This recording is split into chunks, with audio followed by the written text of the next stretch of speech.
对于减肥的人来说，春笋这个东西呢，应该要多吃，一是增加饱腹感，二是粗纤维不容易消化，最关键的是含卡路里低。春季里的食材虽然很多，我却独爱春笋，不是别的，因为我也正在减肥。悄悄说一下，这个月已经减了10多斤下来了。今天我们来整一个春笋的吃法，五花肉炒春笋，希望大家喜欢。春笋剥出来了，小去捞皮不捞，然后改刀，切成厚薄均匀的薄片。如果笋子比较大，可以改小后再切。笋子捞不捞，其实改刀的时候就能感觉得出来。太老的一定要去掉不要。去皮五花肉准备一小块，用刀切成薄片。为啥子要去皮呢？是因为要申报，带皮比较费牙口。准备2根大蒜苗，用刀撇破，再切成小段后背。注意根和叶子分开了放。准备点红海椒，用刀改成小块。我用的是红2金条，用普通红椒也可以，主要起一个配色、增味的作用。生姜准备烧行，用刀切成颗粒后背。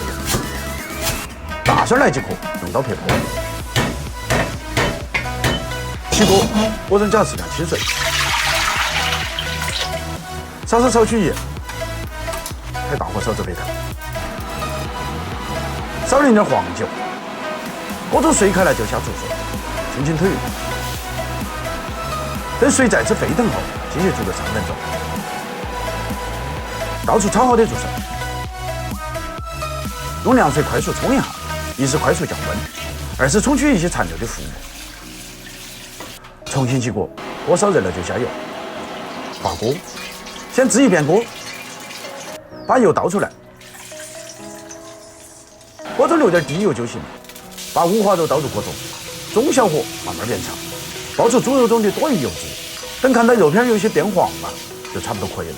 撒上4几颗花椒、姜蒜籽、蒜苗梗子，烧去翻炒。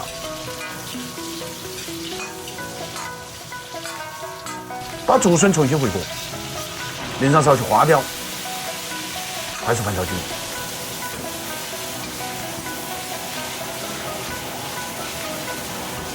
把红海椒投入锅中，少许翻炒，调入盐、白糖、鸡精、味精，各少许蚝油、生抽。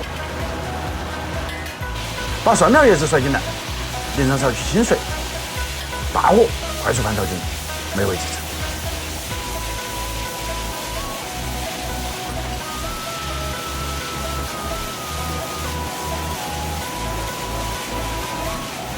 好，起锅。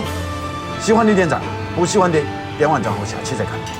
今天这道菜其实有点翻车哈，就是把肉片煸得干了一点，不过还好，口感上不是太硬，还多了一点点干香。要是再干一点，估计就是彻底翻车了。小伙伴们要引以为戒。美食跟生菜哪个更重要？对于吃货来说，可能不是问题的问题，现在对我却很纠结。老板说我空有一颗减肥的心，却偏偏生了一条吃货的命。我太难了，老铁，最近我压力很大。我是厨子，下期见。